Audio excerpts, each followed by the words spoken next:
अरे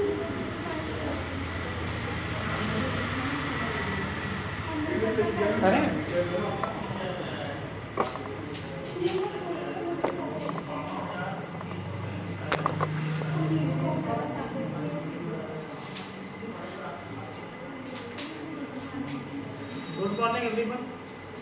देखिएगा हम लोग आज स्टार्ट कर रहे हैं यूपी टेट का जो बहुत पूर्ण टॉपिक है आपका पर्यावरण संस्था और पर्यावरण संगठन। जो संस्थाएं हैं, इस संस्थाएं की जो स्थापना है, ये संस्थाएं किससे रिलेटेड हैं, हम बहुत ही महत्वपूर्ण टॉपिक को आज कवर करेंगे जो यूपी टेट से हर साल और सुपर टेट से हर साल इससे प्रश्न बनते हैं और भी एग्जामों से बनते हैं। तो सबसे ज़्यादा हम लोग क्या करेंगे, संस्थाएं से रिलेटेड जो भी पॉइंट हैं वो बताएंगे, आप लोग ध्यान समझिएगा। तो चलिए पहला बात करते हैं आपका और संस्था संगठन में पहला है आपका संस्था जिसका नाम है IUCN। क्या नाम है? IUCN। सबसे पहला पॉइंट बात करते हैं जो IUCN है इसका फुल फॉर्म क्या है? इंटरनेशनल यूनियन और कंजर्वेशन ऑफ नेचर। तो लिखिएगा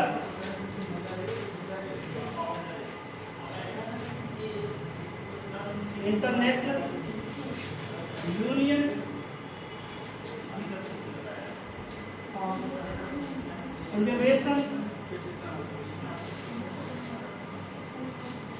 conservation of nature.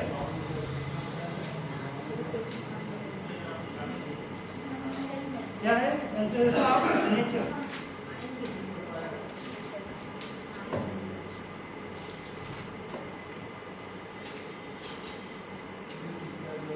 Union for conservation of nature. और इसका अर्थ क्या होता है? इंटरनेशनल मतलब अंतर्राष्ट्रीय, यूनियन मतलब संघ, कंजर्वेशन मतलब क्या? संरक्षण, नेचर मतलब प्रकृति।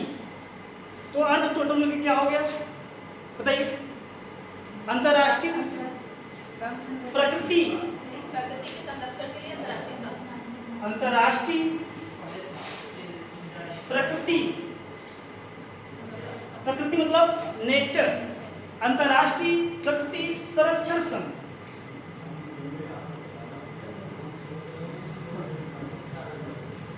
इसे बोलते हैं अंतर्राष्ट्रीय प्रकृति संरक्षण संघ। अब समझिएगा ये जो संस्था है, ये संस्था का वर्ग क्या है, ये संस्था क्या काम करती है, तो कुछ पॉइंट समझिएगा। यह जो संस्था है,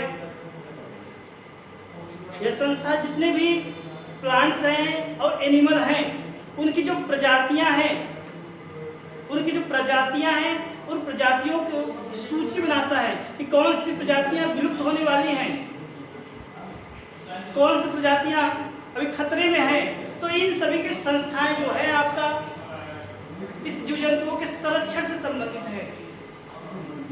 कौन? IUCN। तो जितने भी जीव जंतुएं हैं, पेड़ पौधे हैं, उनके संरक्षण के लिए संस्था बनाई गई है। आपको शायद पता होगा, नहीं होगा, बहुत सारे ऐसे पेड़ पौधे हैं, जीव जंतुएं हैं जिनकी विभिन्न प्रकार की प्रजातियां हैं और प्रजातियां नहीं पता होने के कारण ये विलुप्त होती जा रही हैं। तो इनके सभी डाटाओं को संरक्षित करने का एक संस्था करती है जिसका नाम है IUCN संस्था। तो शायद आपको समझ आया होगा IUCN संस्था किससे संबंधित है। IUCN जो संस्था है ये जीवों के संकटग्रस्त जितनी भी जातियां हैं, चाहे प्लांट की हो चाहे एनिमल की हो, उससे संबंधित है। सेकंड पॉइंट समझिएगा, यहां से पूछता है बताइए जो IUCN है, IUCN की स्थापना कब की गई और कहाँ की गई इसकी स्थापना? IUCN की जो स्थापना है देखिएगा, IUCN की स्थापना 5 अक्टूबर और कब? 1948 में। 1948 में इसकी स्थापना की गई और कहाँ की गई? फ्रांस में की गई। कहाँ पे? फ्रांस के मार्सेलो शहर में की गई इसकी स्थापना। सेकंड,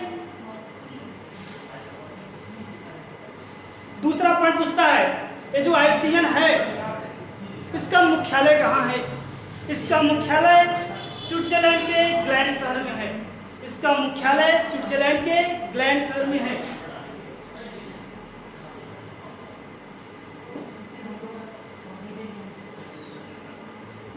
स्विट्जरलैंड के ग्लैंड शहर में।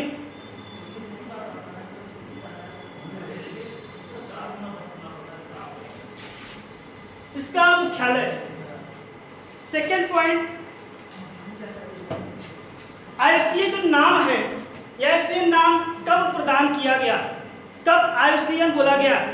आईयूसीएन जो नाम है यह 1956 में इसका नामकरण किया गया। आईयूसीएन 1956 में आईयूसीएन नाम दिया गया। अब बात करते हैं इसके पहले आईयूसीएन का नाम क्या था। इसके पहले आईयूसीएन का नाम बात करते हैं, पूर्व में क्या था? पूर्व में इसका नाम था WCU। क्या नाम था? WCU।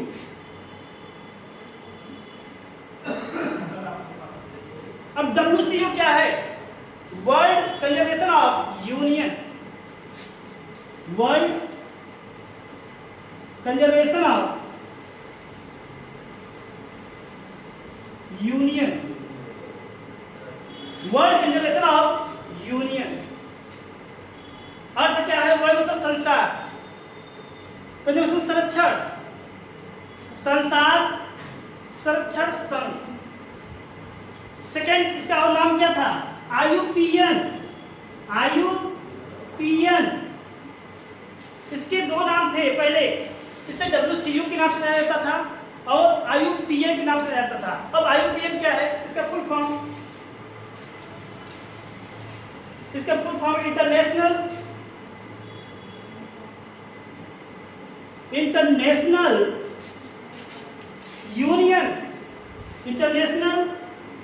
Union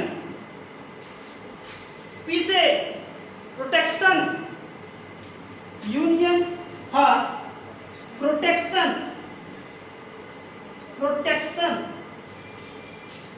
of nature.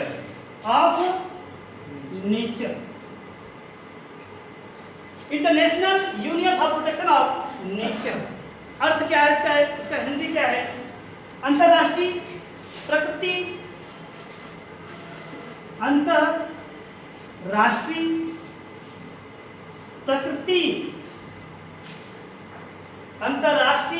प्रकृति सुरक्षा संघ। प्रोटेक्शन मतलब सुरक्षा संघ। तो यहां पे समझिएगा, महत्वपूर्ण बात बताने जा रहे हैं आपको। जो आईयूसीएन जो संस्था है, अभी हमने बताया, यह संस्था किससे संबंधित है?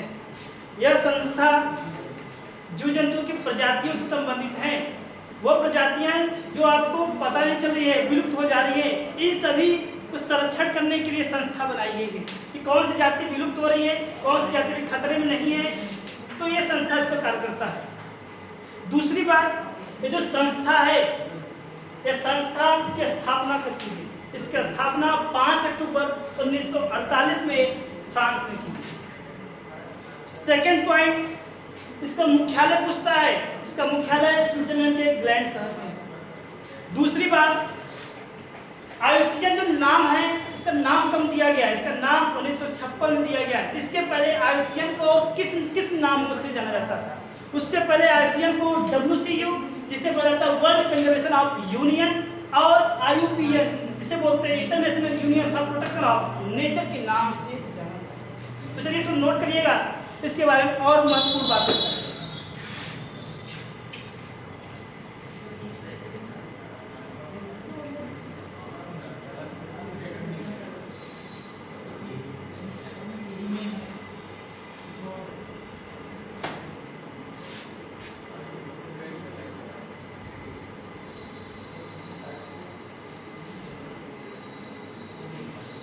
चलिए देखिएगा,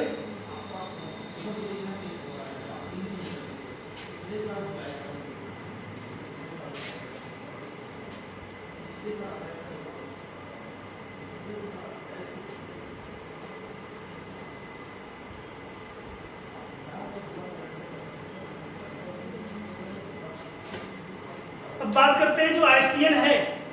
IUCN का प्रत्येक जो बैठक है, प्रत्येक बैठक 4 सालों में होता है। IUCN की प्रत्येक जो बैठक है, प्रत्येक 4 वर्षों में इसकी बैठक होती है। सेकेंड पॉइंट, IUCN की जो बैठक है भारत में कब हुई थी, पूछता है।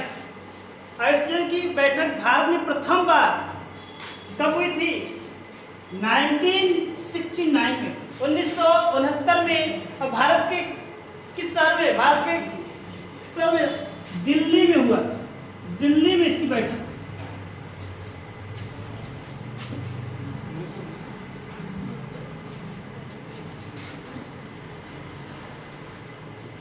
तो IUCN हर साल 4 वर्षों में बैठक करता है और डाटा को कलेक्ट करता है। लेकिन भारत में इसकी बैठक 1969 में दिल्ली में हुई। सेकंड पॉइंट समझिएगा इसके बारे में। जबकि 2016 में इसकी बैठक अमेरिका में हुई थी। फिर बात करिएगा 2020 में इसकी जो बैठक है वह फ्रांस में होनी थी, लेकिन कोरोना काल के चलते इसको स्थगित कर दिया। इसको फ्रांस में जो बैठक होने वाली थी IUCN की, उसको स्थगित कर दिया। तो प्रत्येक 4 सालों में इसकी बैठक होती है।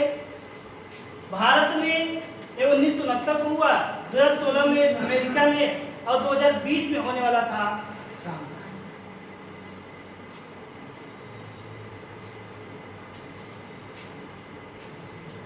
अब बात करते हैं जो यह संस्था है IUCN, जीवों के जो जीव संकटग्रस्त हैं, जो विलुप्ति के कगार पे हैं या विलुप्त होने वाले हैं, उनके लिए एक बुक बनाता है। उसका नाम है रेड डाटा बुक, लाल सूची किताब। तो पूछता है जो रेड डाटा बुक है, यह बुक कौन सी संस्था प्रकाशित करती है? बताइए। यह संस्था अभी बताया हमने, IUCN जो संस्था है यह प्रकाशित करती है। तो चलिए देखिएगा IUCN ने क्या काम किया। IUCN ने संकटग्रस्त जीव जंतुओं के लिए, क्या संकटग्रस्त जीव जंतुओं के लिए एक बुक तैयार किया जिसका नाम है क्या? Red data. तो हम कह सकते हैं IUCN जो संकटग्रस्त समझते हैं, जो जंतु विलुप्ति की कगार पे हैं। IUCN जो संकटग्रस्त जीव हैं, संकटग्रस्त जो जीव हैं उनके लिए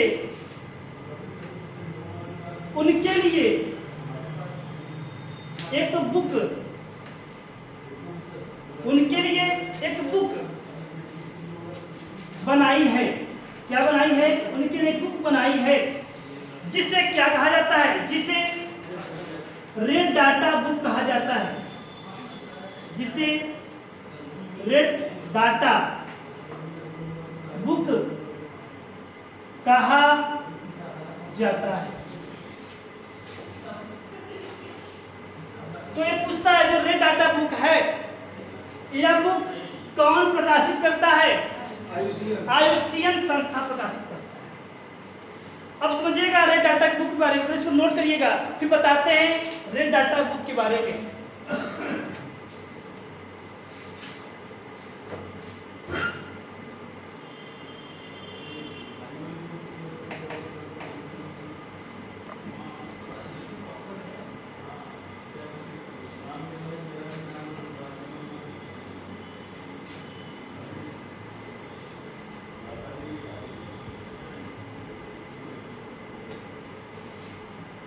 चलिए देखिएगा, बात करते हैं रेड डाटा बुक के बारे में।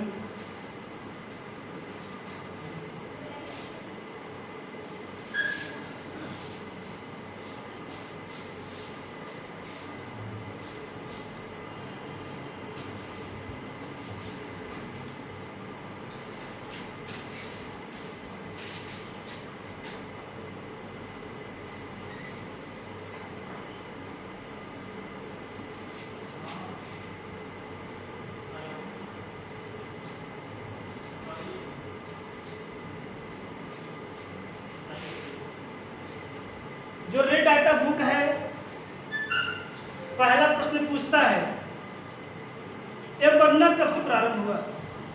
रेड डाटा जो बुक है ये बनना 1964 से बनना प्रारंभ हुआ, लेकिन प्रकाशित कब हुआ? यह प्रकाशित हुआ, इसकी जो डेट है 1 जनवरी 1972 को रेड डाटा बुक पब्लिश किया गया। जो रेड डाटा बुक है यह 5 रेड डाटा बुक अभी तक बनाई जा चुकी है। प्रथम जो रेड डाटा बुक है उसमें किसका वर्णन है?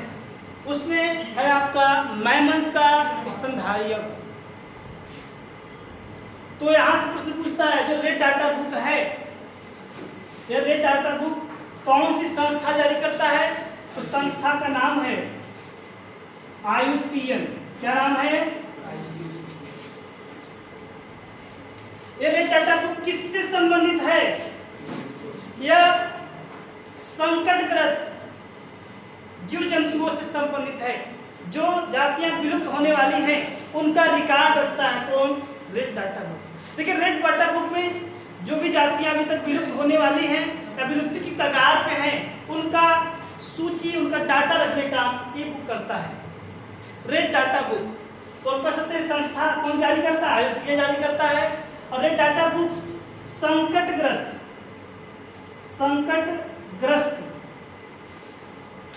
जीवों के लिए है। सेकंड पॉइंट समझिएगा, ये जो रेड डाटा बुक है बनना 1964 से बनना स्टार्ट हुआ था, लेकिन 1 जनवरी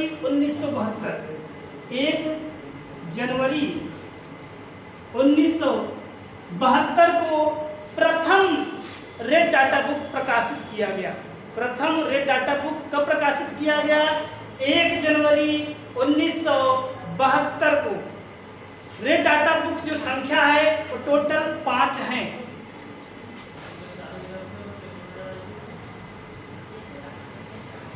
तो देखिएगा कौन कौन से हैं। तो पहला है आपका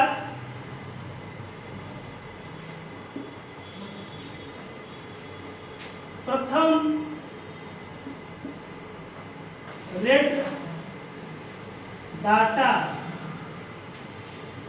बुक। प्रथम रेड डाटा बुक किससे संबंधित था पूछता है? स्तनधारी मैमल्स के लिए।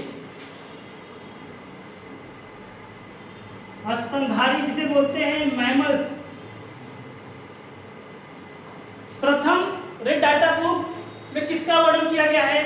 जो जातियां स्तनधारी हैं जो विलुप्त होने वाले उनसे संबंधित है। सेकंड द्वितीय जो रेड डाटा बुक है यह किससे संबंधित है? जो द्वितीय रेड डाटा बुक है यह पक्षियों से संबंधित है, बर्ड से।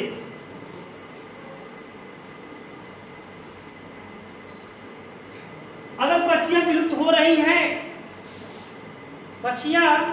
रही हैं, तो हम लोग क्या करेंगे? कौन से सूची में उसको वर्णित करेंगे, शामिल करेंगे? द्वितीय रेड डाटा बुक में। जैसा अगर कोई पक्षियां विलुप्त हो रही हैं तो हम लोग द्वितीय रेड डाटा बुक में उसको शामिल करेंगे। ऐसा थोड़ी ना है फर्स्ट वाले में शामिल कर देंगे। फर्स्ट वाले में मैमल्स अगर कोई विलुप्त हो रहा है उसके लिए है, लेकिन सेकेंड अगर कोई पक्षी विलुप्त हो रही है तो वो द्वितीय रेड डाटा बुक। थर्ड है आपका तृतीय जो रेड डाटा बुक है, यह रेड डाटा बुक किससे संबंधित है? किस जीव के लिए? यह है आपका उभयचर के लिए। उभयचर जिसे बोलते हैं एम्फीबिया, जो स्थल पे भी रहता है और जो जल पे भी रहता है। तो दोनों जल स्थल दोनों पे पाए जाए उसे बोलते हैं उभयचर एम्फीबियंस।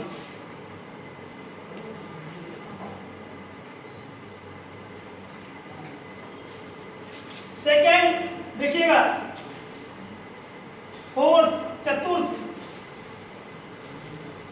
चतुर्थ रेड डाटा बुक किससे संबंधित है? चतुर्थ डाटा बुक संबंधित है मछली से। मछली, फिश, मछलियों के अध्ययन में क्या करते हैं? एक थियोलॉजी, मछलियों के लिए किसने क्रांति चलाई गई? कौन सी क्रांति? नीली क्रांति, मत्स्य क्रांति। सेकंड समझिएगा, हाई। पांचवा है आपका पंचमी रेड डाटा बुक। पांचवी रेड डाटा बुक है वो किससे संबंधित है? वो संबंधित है पेड़ पौधे वनस्पतियों से संबंधित है। पेड़ पौधे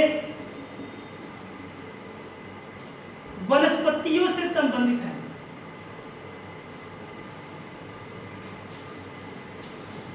तो चलिए नोट करिएगा, जो रेड डाटा बुक है सबसे पहले कौन संस्था जारी करता है? IUCN। ये किसके लिए है? जो भी जातें विलुप्त हो रही हैं उनको ये क्या करता है? रिकॉर्ड रखता है। जो विलुप्त हो चुकी हैं और जो विलुप्त होने वाले हैं वो सभी इसके अंदर रिकॉर्ड होता है। और दूसरी बात, जब बनना स्टार्ट हुआ था 64 में, लेकिन प्रथम रेड डाटा बुक का प्रकाशित किया गया 1 जनवरी 1972। प्रथम रेड डाटा बुक किससे संबंधित है? तो प्रथम स्तनधारी से, द्वितीय पक्षियों से, और जो तृतीय है एम्फीबियन से, उभयचर से, चतुर्थी मछलियों से, और पंचमी पेड़ पौधे वनस्पतियों से। तो चलिए इसको नोट करिएगा।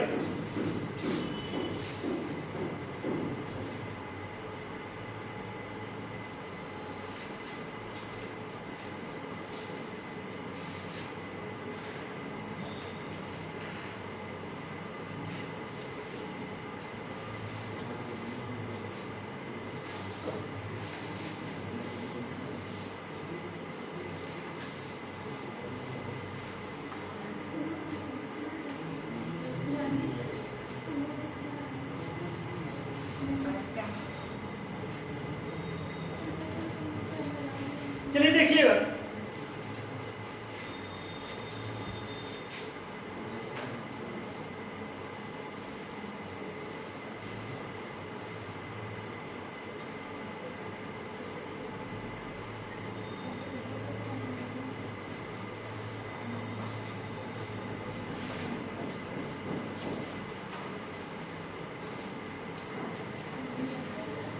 देखिएगा जून 2012 में जब IUCN की बैठक हुई थी,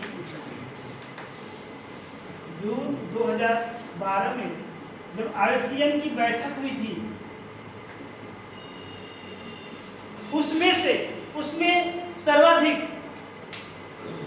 पक्षियां विलुप्त हुई थी। लगभग पक्षियां की 15 प्रजातियां विलुप्त हो गई थी और इसको शामिल कर लिया गया था रेड डाटा। बताइए कौन से रेड डाटा बुक में शामिल किया जाएगा पक्षियों का? फर्स्ट, सेकेंड, थर्ड, किसमें? सेकेंड में, क्योंकि जो सेकेंड रेड डाटा बुक है वो पक्षियों से संबंधित है। अगर कोई पक्षियां बाद में विलुप्त हो रही हैं तो सेकेंड रेड डाटा बुक में शामिल किया। तो क्या हुआ, जब 2012 में IUCN की बैठक हुई, उसमें सर्वाधिक पक्षियों की प्रजातियां, लगभग 15 प्रजातियां विलुप्त हो गई, जिसमें भारत के एक महत्वपूर्ण पक्षी है जिसका नाम है क्या? ग्रेट इंडियन बस्टर्ड, जिसे सोन चिड़ैया के नाम से जाना जाता है। और ये पाया कहाँ जाता है? भारत और पाकिस्तान के निकटवर्ती क्षेत्रों में पाया जाता है। तो देखिएगा जून 2012 में जो IUCN की बैठक हुई थी, उसमें रेड डाटा बुक लाल सूची में इसमें ग्रेट इंडियन बस्टर्ड, जिसे सोन चिड़ैया के नाम से जाना जाता है,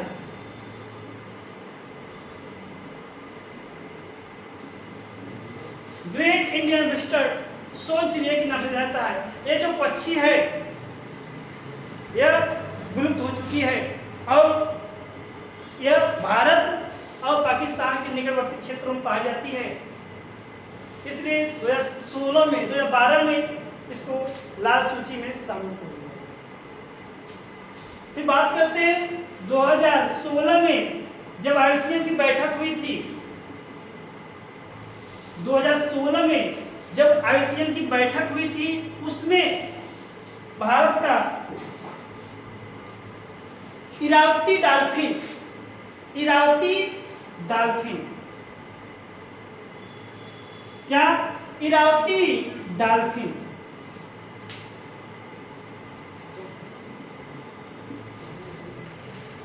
यह विलुप्त हो गई है और इसको भी लाल सूची में शामिल कर दिया गया है। 2020 तो हो ही नहीं पाया था, 2016 और 2012 को पूछेगा अगर एग्जाम में तो इसी से प्रश्न पूछेगा। 2012 में बाद में ग्रेट इंडियन बस्टर्ड विलुप्त हो चुकी है, 2016 में इरावती डॉल्फिन। चलिए नोट करिए इसको।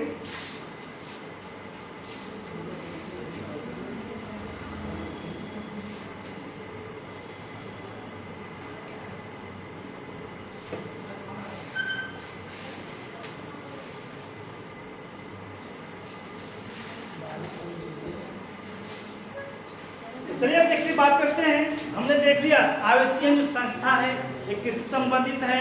आईयूसीएन एक बुक जारी करता है जिसका नाम है रेड डाटा बुक। ये किससे संबंधित है? संकट के जीव जंतुओं के लिए। अब दूसरी संस्था है जो बहुत ही इंपॉर्टेंट है, उसके बारे में चर्चा है।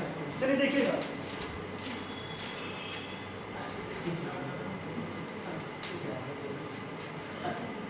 अगला है आपका दूसरी संस्था का नाम,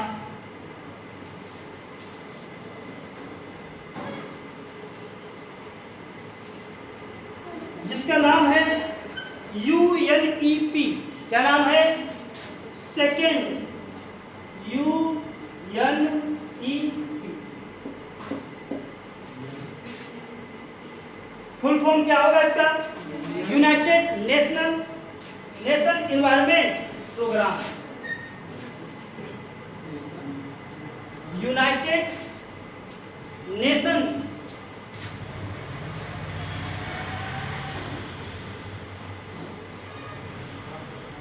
एनवायरनमेंट प्रोग्राम।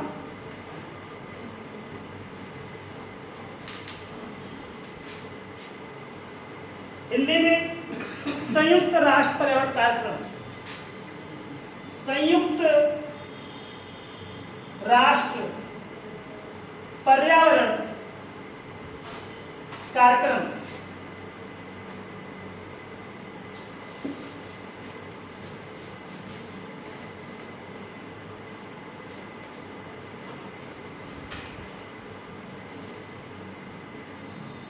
यह जो संस्था है, सबसे पहले बात करते हैं जो संस्था है किससे संबंधित है। जिस प्रकार हमने देखा आईयूसीएन जो संस्था है ये जीवों से, संकटग्रस्त जंतु हैं उनसे संबंधित है। उसी प्रकार जो UNEP है यह संस्था किससे संबंधित है? यह जो संस्था है पर्यावरण से संबंधित है, मतलब पर्यावरण की सुरक्षा, पर्यावरण गुणवत्ता को बनाए रखने के लिए यह संस्था काम करती है। तो पर्यावरण के संरक्षण के लिए यह संस्था कार्य करती है, उसका रूपरेखा तैयार करती है, पर्यावरण को कैसे सुधारा जाए यह संस्था उस पर काम करती है। समझिएगा। सबसे पहला पॉइंट बात करते हैं, इसकी स्थापना कब की गई? स्थापना, इस संस्था की स्थापना वर्ष 1972 में की गई। कब? 1972 में की गई। और इसका मुख्यालय पूछता है, इसका जो मुख्यालय है ये कहाँ बनाया गया? बताइए। इसका मुख्यालय केनिया की जो शहर है, केनिया की जो राजधानी है जिसका नाम है नैरोबी, नैरोबी में इसका मुख्यालय बनाया गया। Nairobi Kenya.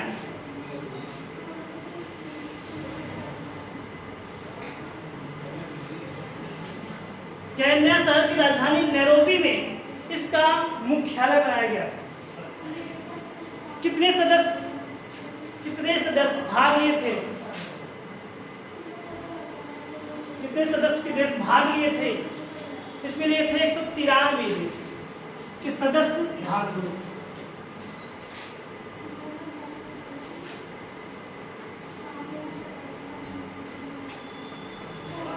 यह एक प्रकार का गैर सरकारी संस्था है। क्या है? एक प्रकार का गैर सरकारी संस्था है। गैर सरकारी संस्था है। गैर सरकारी का अर्थ क्या है जी?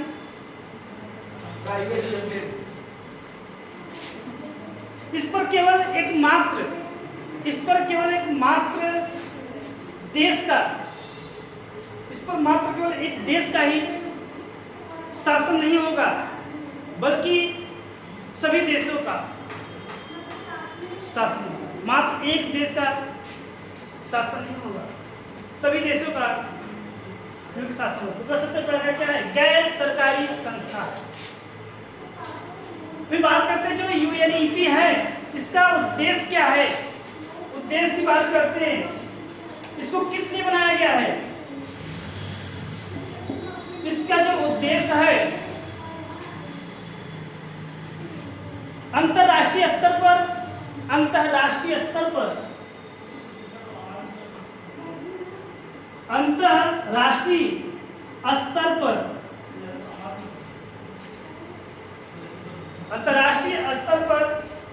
देशों के बीच समन्वय स्थापित करना। क्या करना?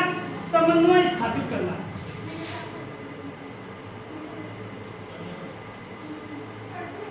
स्थापित करना। कहने का अर्थ क्या है? इसका अर्थ क्या है? सभी देशों के बीच आपसी तालमेल बनाए रखना, इसका उद्देश्य। सेकेंड, और क्या उद्देश्य हो सकता है?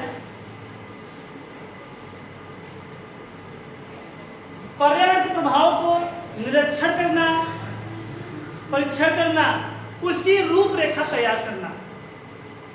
तो जो भी पर्यावरण की कमियां हैं उनको क्या करता है? रियलाइज करता है और उसकी रूपरेखा तैयार करने का कार्य ये संस्था करता है। कौन? यूएनईपी। तो देखिएगा, पर्यावरण के प्रभाव को, पर्यावरण प्रभाव का निरीक्षण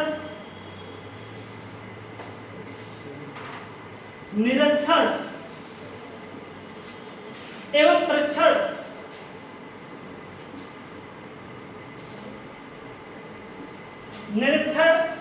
प्रशिक्षण कर उसकी रूपरेखा तैयार करना, उसकी रूपरेखा तैयार करना, इसका उद्देश्य है यूएनईपी का। और क्या? तो क्या करेगा? ये रूपरेखा तैयार करेगा और पर्यावरण की गुणवत्ता को बनाए रखेगा। इसका मेन उद्देश्य पर्यावरण की गुणवत्ता को बनाए रखने है। तो कह सकते हैं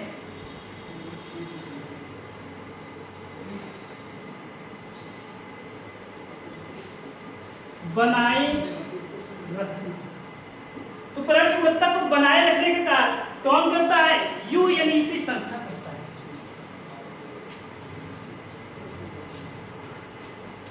तो पर्यावरण प्रभाव का निरीक्षण कर, परीक्षण कर, उनकी रूपरेखा तैयार करना, उस पर कार्य करना, पर्यावरण की अच्छा गुणवत्ता को बनाए रखने का कार्य कौन सा संस्था करती है? यूएनईपी करती है। और पर्यावरण से संबंधित इसके लिए ये अवार्ड भी देता है। इसके लिए अवार्ड देता है। तो दो अवार्ड देते हैं। कौन कौन सा? एक होता है पहला award champion of the earth. क्या? चैंपियन ऑफ द अर्थ, पहला अवार्ड। आप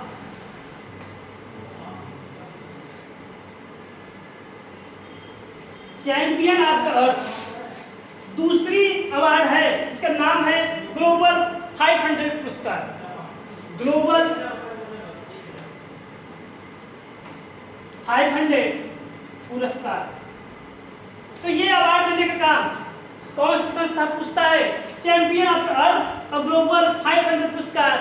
यह पुरस्कार या अवार्ड देने का कार्य कौन सी संस्था करता है? यह संस्था यूएनईपी करता है।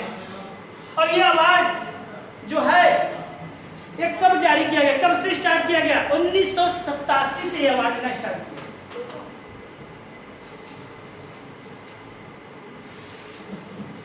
1987 से यह अवार्ड देना स्टार्ट किया, जारी किया गया।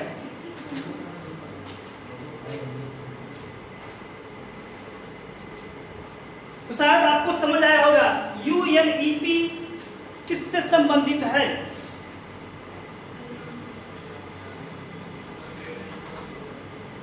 तो एक बार एग्जाम में आया था यूपी टेट में, संयुक्त राष्ट्र पर्यावरण कार्यक्रम की स्थापना कब की गई? संयुक्त राष्ट्र